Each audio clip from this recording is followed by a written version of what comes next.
L'artiste d'origine islandaise Eero vit et travaille en France depuis une cinquantaine d'années.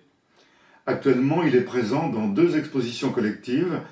La première à Dinard, l'exposition Figurez-vous, avec Adami, Classen et Guillemard, et une seconde exposition au Cateau Cambrésis, Tout va bien Monsieur Matisse, dans laquelle Eero figure également. Eero est, on le sait, un des représentants majeurs du mouvement de la figuration narrative.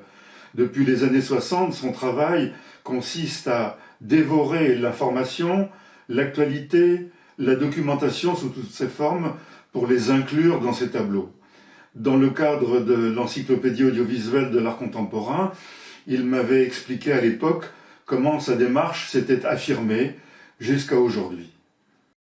Je pense dans les années 60-62, le style s'est fait tout seul. La chance, là, une fois encore, que j'habitais à Place Maubert et il y avait la récupération des journaux dans la rue Maître Albert. Et là, je me suis servi des images. J'avais libre accès à ces journaux, je payais par kilo et je travaillais, je découpais ces journaux et ça a été une chance aussi, là. Moi, j'aime bien de faire des recherches, comme pour le tableau politique, de trouver, tu vois, de boucler une chose, tu vois. J'aime bien de faire comment on dit, faire des dossiers, j'aime bien ça. Hein?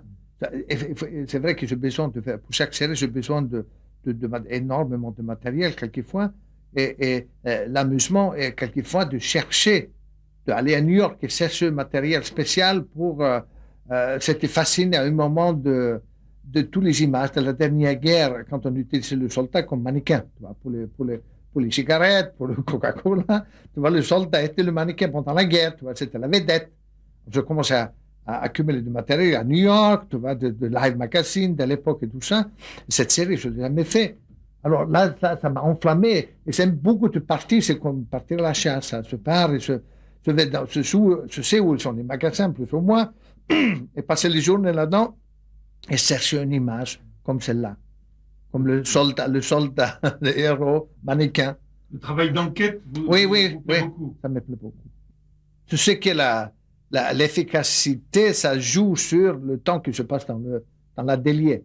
Je suis un stacanoviste de nature, hein, et je occupe tout le temps, même quand je voyage, normalement je ne pense pas à mon travail. Mais j'amène avec moi des guides et des choses, même sur là, je pars à Venise, j'amène le guide sur le Nouveau Berlin, tu vois, je vais étudier pour un autre voyage, tu vois, c'est tout ça. Et je vais chercher du matériel à Venise. On ne sait jamais qu'est-ce qu'on trouve.